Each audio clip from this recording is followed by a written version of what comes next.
Hi there, Dr. Rock here. I am a lifestyle medicine physician, CEO and co-founder of Rock Your Life. That is Dr. Rock spelled R-A-K, pronounced R-O-C-K. And as usual, I'm here Wednesday for my weekly live stream. And this week I'm talking about something that is really, I say, near and dear to my heart, which is the topic of loneliness, and specifically loneliness in men. And I will say, it's not that this problem or this issue doesn't affect, men and women. It affects everyone. It's something I'll talk about, but it's why am I addressing it in men? Well, partly because I am a man, and I have gone through periods of loneliness in my life. I have gone through periods where I have felt socially isolated, where I have felt like I don't necessarily have people in my life. And that's odd, to be honest. I have a lot of amazing people in my life. And I probably did at those times too. I know I did. And so that is to say, some of this is a state of mind. So I would talk a little bit about the kind of why, what, and how of loneliness in men. And I'm super excited because it really ties into a new effort that I'm starting, which I'll talk about too, which is I'm starting a new men's group. So why am I talking about loneliness? Well, you may or may not know, last year, the Surgeon General put out a report, Vivek Murthy put out a report about what he calls the epidemic of loneliness, of isolation. And I should say, let me talk first about what loneliness is. Loneliness is subjective, and it can occur even in the presence of others. If the internal feeling is those connections are not meaningful or fulfilling, versus being alone, right? So one can be alone. That's just the objective state of not being with others, regardless of how you're feeling. And being alone is sort of a neutral state. There are times when, I'm not with other people. But loneliness is often accompanied with negative emotions, right? So loneliness often comes with sadness, comes with despair. It can come with anxiety about other things, like anxiety in general can be higher in feelings of loneliness, but it also can come with the anxiety of being disconnected. So being alone, on the other hand, can be positive and enriching. Like there are times when, especially if you're what I would say is an introvert, right? And being alone actually is recharging for you. It's an I think all of us need time alone. Like all of us need time for rest and recharge and for internal reflection. And these are really useful for hobbies that we might do by ourselves, where we get really lost in the activity, when we're not with anyone else. So that is to say, loneliness is not the same as being alone. And that may sound obvious, but, sometimes people think, oh, you're lonely. You just need to go see more people. And it's not that it's that easy necessarily. And I hinted at it, right, when I said that I've gone through periods of loneliness. And just as I said, it wasn't that I didn't have close, meaningful people in my life. It was in those moments I wasn't able to see or appreciate those people. Now, does it mean that everyone who feels lonely actually has people and they just need to? No, I'm not saying that either. Some people are socially isolated and lonely. But loneliness signals an unmet need for social connection. This innate need we have for belonging, for intimacy. And being alone doesn't necessarily indicate unsatisfied social needs. That might be a personal choice, right?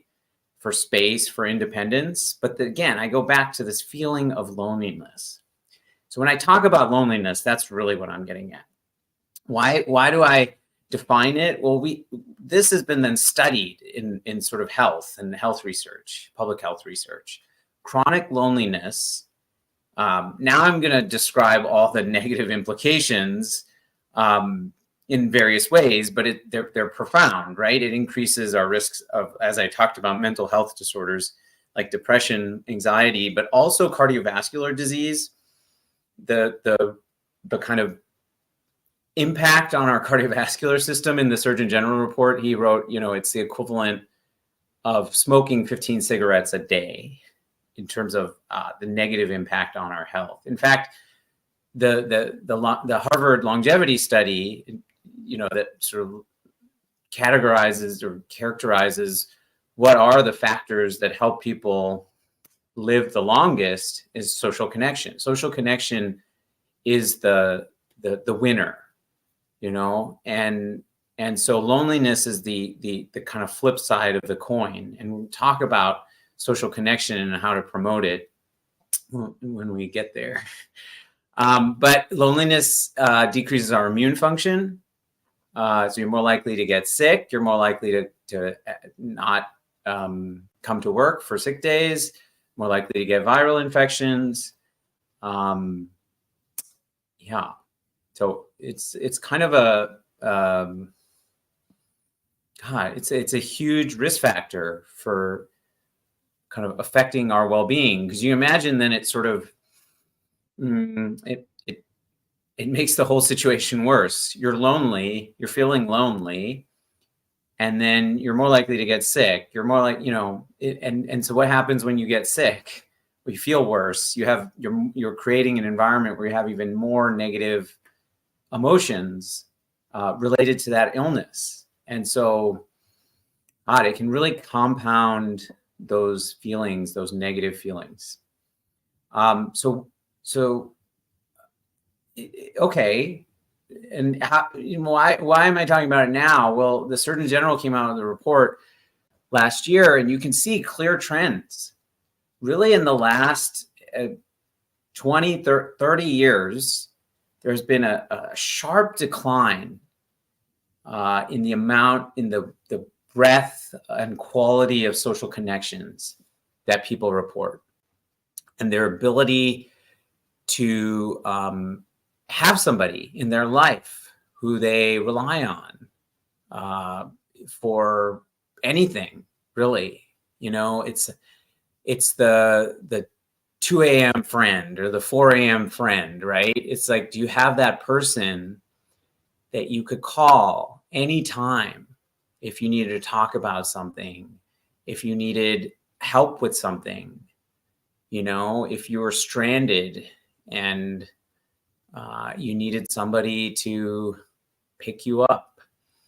And there's a lot of theories as to why there's been this sharp decline, as to why, suddenly more and more people are reporting feelings of social isolation and loneliness, and reporting that they have less connections, and reporting that they have less time, they spend less time, significantly less time. I think in the last 20 years, the amount of time people spend with close friends has dropped by like 20 hours a week, or a month.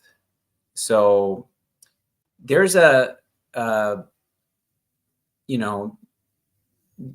a lot of theories, but one prominent theory is that actually our technology is adding to our feelings of loneliness, that we may be digitally connecting with more people, but are those meaningful connections? Now, I would argue that it certainly is possible. It's definitely possible. I've developed so many meaningful connections through this digital platform, through the ability to connect with people all over the world. And and to have, you know, time to connect and talk to someone. It's not, I'm going to say it's exactly the same as being face to face or in person with someone, but you know, uh, there's a there's an ability to really connect with people in a way that you couldn't before, right? One of my best friends lives in Japan, and you know, we would talk on the phone, but it's so much different when you have a FaceTime call and I can see his daughter growing up and I can see his home and sort of get that. Now, I visited him, you know, 12 years ago. He's moved a couple of times since that time. It's hard for me to get to Japan very frequently. And I just love that I can connect to people in that way. I mean, when I have virtual visits with patients, I very often, you know, the beautiful thing is like they're in their home. And so you can ask like, oh, where did you get that beautiful tapestry on the wall? Oh, actually, I made that. Wow. Like, so this is the power of technology. And yet we see these dropping rates of social connections. And as people are spending more and more time with technology. So there, of course, are lots of things you can do on your phone or your devices that don't involve connecting with people, right? You could be watching something. You might be watching this right now. And so that's part of it. We're spending a lot of time like watching videos, and I'm laughing because I'm you know, I'm making a video, but I'm making a video about, you know, social isolation and loneliness, and I'm saying videos are the problem, so turn this off. But really, are we doing a lot of things on our devices that aren't promoting connection, or are we doing things like using social media where we have a lot of connections, but we're not really connecting with people? We're not really having those meaningful exchanges where we're being vulnerable and really deeply listening to people, you know? And again, you can do that. You can do that through a video call, through a phone call, and and you cannot do that. You could very easily, you know, respond to it something with an emoji and kind of move on to the next emoji and then the next emoji and then the next emoji, and leave that 30 minutes of, you know, typing emojis and just like not, and feeling very lonely, feeling like you didn't really connect with anyone during that time. So yeah, I mean, I'm not going to go into all my theories or the reasons of why people are more lonely these days, but I'm going to pivot just briefly to talk about why I think this problem maybe affects men a little differently. And I don't want to generalize too much. I mean, I think there are many men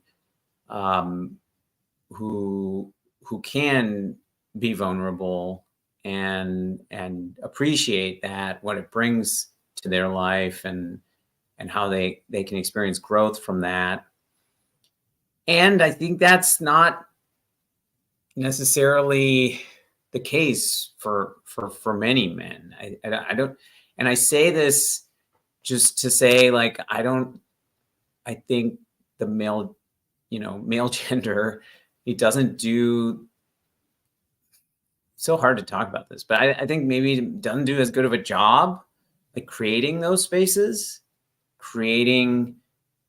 normalizing that. You know, it's like it almost gets mentioned as something that's other or contrary to what we do, that are what is our nature. You know, I've heard that a lot. I've heard like, oh, that's not like how men connect. They connect by doing things like, you know, playing a sport.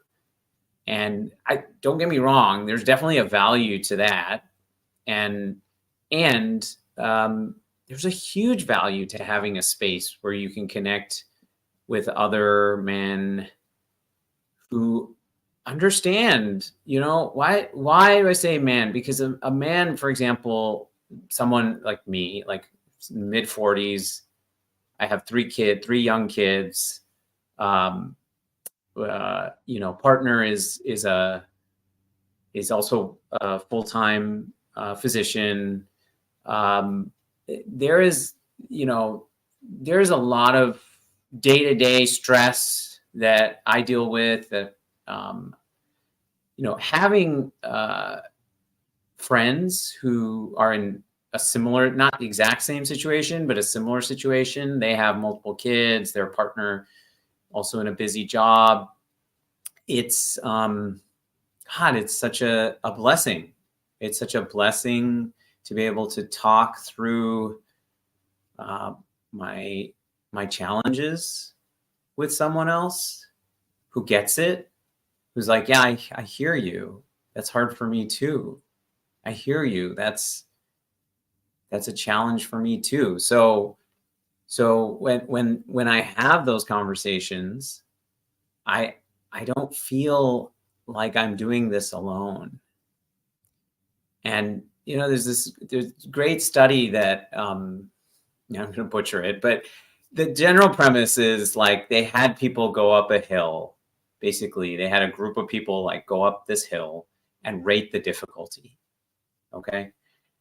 And then they took a separate group, like another random group, and they had them go up the hill in pairs, right? And then they looked at the average like difficulty score for the individual score versus the pair score. And in general, on average, the difficulty was rated 20% easier for the people going up the hill with another person.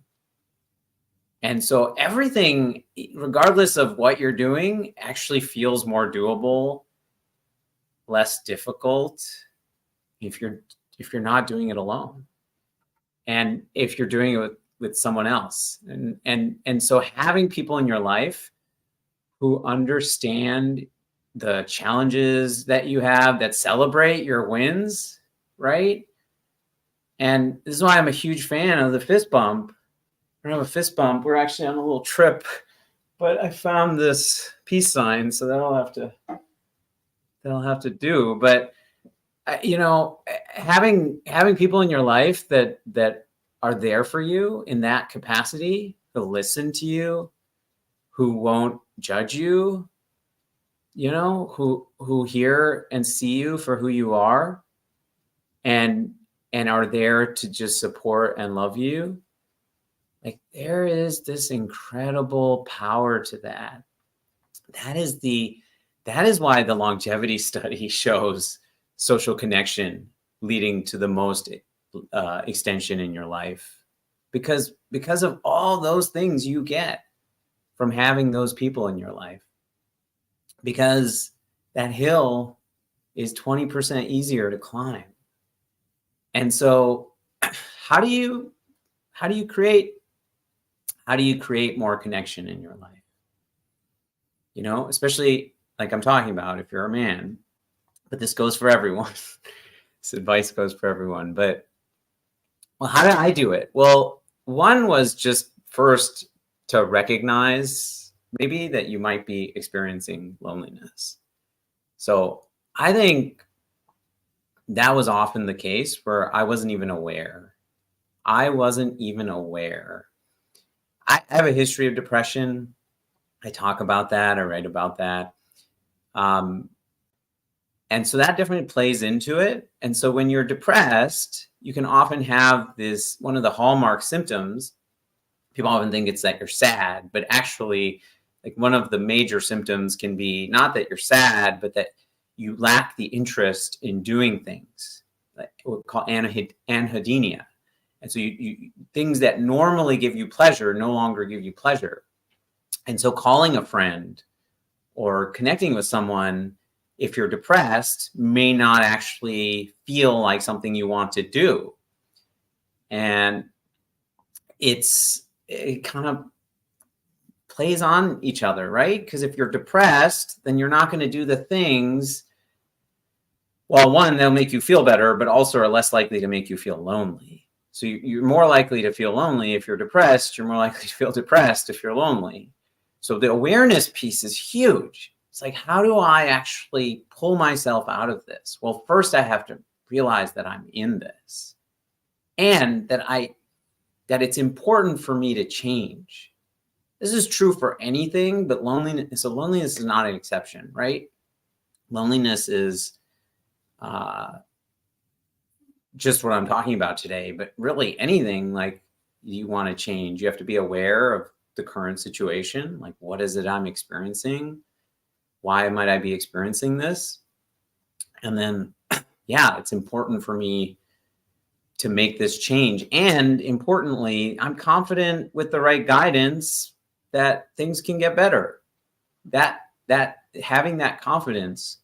So what, how did things get better for me? Honestly, a lot of us, most of the world may have felt loneliness during the pandemic. And I certainly did. I was working in the hospital, but we were really trying not to interact with each other, especially for the first several months, right? And so we'd wear a mask in the office. We put like dividers up at our cubicles to kind of keep everyone away. If I'm being honest, I felt lucky though that I used to be able to go into the hospital and see people every day. I mean, my wife was at home with our kids and wasn't really seeing anyone. My depression probably played into it at the time, but I remember feeling very lonely.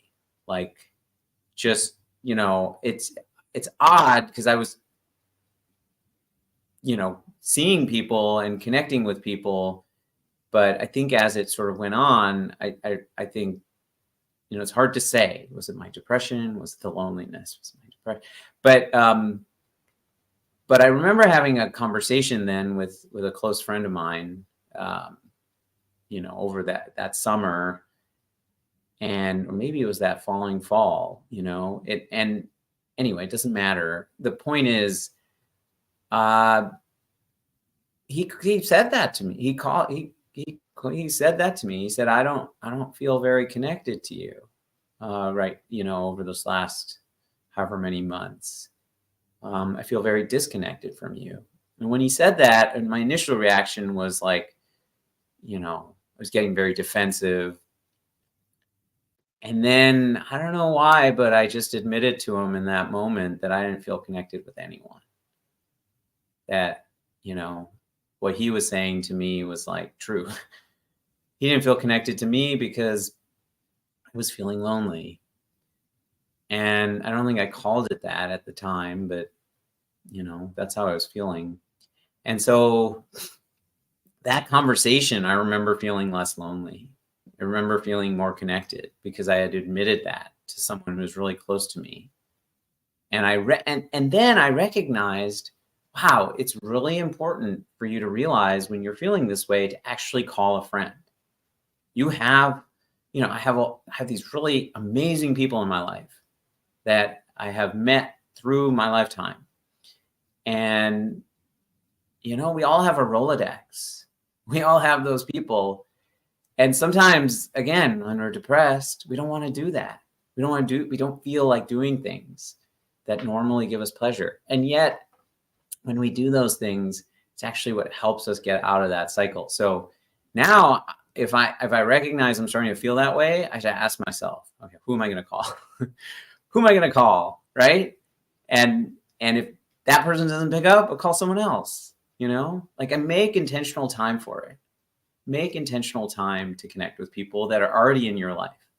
Well, let's say you don't have people in your life, or all the people in your life don't live near you, and you want to have some like friends. Like, how do you make friends? Well, I go back to my own example. I joined a gym like 6-7 years ago, and small little gym. I wrote about it in my newsletter this week. called the Fitness Tech. It's if you live in San Francisco Bay Area, Peninsula, I highly recommend you check it out. It's in South San Francisco. Anyway, I just made a bunch of friends there. Like that wasn't my intention for actually going there, but like as I wrote about in Rock On this week, it was the reason why I then became consistent in going there, was because every day I would be like, oh, I get to go see my friends. And then I would get there and I'd be like, oh, I have to exercise. Forgot about that. No, really. And I started to enjoy movement because I was consistent and I started getting benefits in my life. And all those benefits came because I really enjoyed going and seeing friends, that new friends. And I was in my, late 30s and 6-7 years ago. And I had thought to myself, I said, well, this is an age, you don't really make new friends, right? That's the story I told myself. You don't really make new friends. And then here I was, like, every day I felt like I was making new friends, and I still have good friends that I made at that gym that have become a really important part of my life. So I don't know. Now it's like very different for me. Like my outlook is very different. And I say, what? Of course you can make friends at any age. And there are all sorts of incredible people that are coming into your life in all sorts of ways. Like you can make friends with all these people. And you don't have to be friends with everyone, but I just being more open to that idea. And I think sometimes when we get older, we think, oh, our doors are sort of closed. We're the ones closing those doors, right? Our doors are closed. Other people's doors are closed because we're the ones closing those doors. And the other thing I more recently, now I have friends. I have friends I can call. It doesn't mean that I still don't look out for opportunities to connect. And I saw a social media post like, I don't know, it was like 3-4 months ago about loneliness in men. It was actually about loneliness in men. And a lot of discussion about it. And people writing how they have confronted their own loneliness. And somebody wrote about this workout group called F3, which stands for Fitness, Fellowship, and Faith. Fitness, Fellowship, and Faith. And F3 is started in I think 2010 in North Carolina by a couple guys, and they started leading these free workouts basically for men. And it's grown so much. There's almost 5,000 workouts now across the world that are happening. And there's a group, and there's chapters of F3 chapters all over the world now, all over the country, but now even many different countries. And I Googled it right after that. I'd never heard of it. And there's a group not too far from me where I live. There's actually, there's 4 or 5 in the Bay Area, but there's one that's closer to me. I emailed them. One of the guys got back to me right away, and this was around Thanksgiving, and I showed up. And that's what they do. There's a group of really great guys and work out together. And, we ruck together, wear these weighted packs and go hiking together on Friday mornings at 6 a.m. It's kind of insane, actually. All the workouts during the week are at 6 a.m. And oh my God, I have never had an easier time getting up in the morning, because what do we do on that 3-mile hike? We talk, we share about our lives, what's going on, what's been hard for us. People been trying to get a job, and then somebody got a job after several months, and it was we were all so excited for him. And my wife, as I've shared, she recently had breast cancer and was going through treatment. And God, what a gift it was to have this group of men that I would see weekly, sometimes 2-3 times a week, and to be able to share how it's going for me, how it's going for our family. So if you're a man looking for a workout group, that's something you can Google. And then, digitally, this is what I'm doing. I'm leading groups. I'm leading tribes. I call them tribes, and they are health coaching tribes. And I call it a tribe because, what does a tribe connote? It connotes this connection and these people that are really your family, And so I'm starting call it the Men's Peak Tribe, because I want to help all the people that I can. I want to help other men. I want to create a space. I want to create a space for vulnerability and for that shared journey, right? I want men who are interested, and I really want to improve their health and want to experience more joy and more ease in their life and more connection with the people that are important to them in their life. I want them to have some partners who are climbing up that hill with them, right?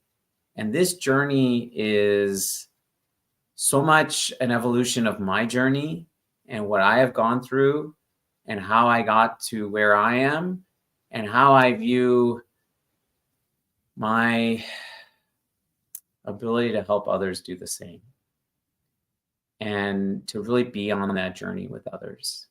And there's a power to that. And I want more people. I mean, I think more people involved in health, more people involved in well-being. Like, we need to specifically be creating spaces for men. And I'm going to be honest, I have 2 other groups, and most of the participants, and they're wonderful, amazing people, don't get me wrong, of course they are, they're all women. They're all women. And I think women, and I don't want to generalize too much, but I think they gravitate towards spaces like that, where there is a place where you can, a space where you can be vulnerable. And I want to create a space like that for men on their health journey. And so if you're interested, I'm only going to be taking 8 people, 8 men total max. I already have at least 2 people, maybe a third. We'll see. So not many spaces to start. And I think it's gonna be a transformative experience for everyone involved, including me. So, and really a strong support in your life. So if you're interested in that, I do have an application form, which involves just really short form on my website. There's a link there, and then I'll be in touch and go from there. It's going to start in early May, but it's an ongoing group, so you don't have to join right when it starts. Okay. All right. Well, I said a lot today, but this is a really important topic. I think, I think technology actually, even though it's been a hindrance, it may be our savior too. So I'm excited for what I'm creating, but also to see more and more ways that people are leveraging technology to actually create meaningful connections. All right.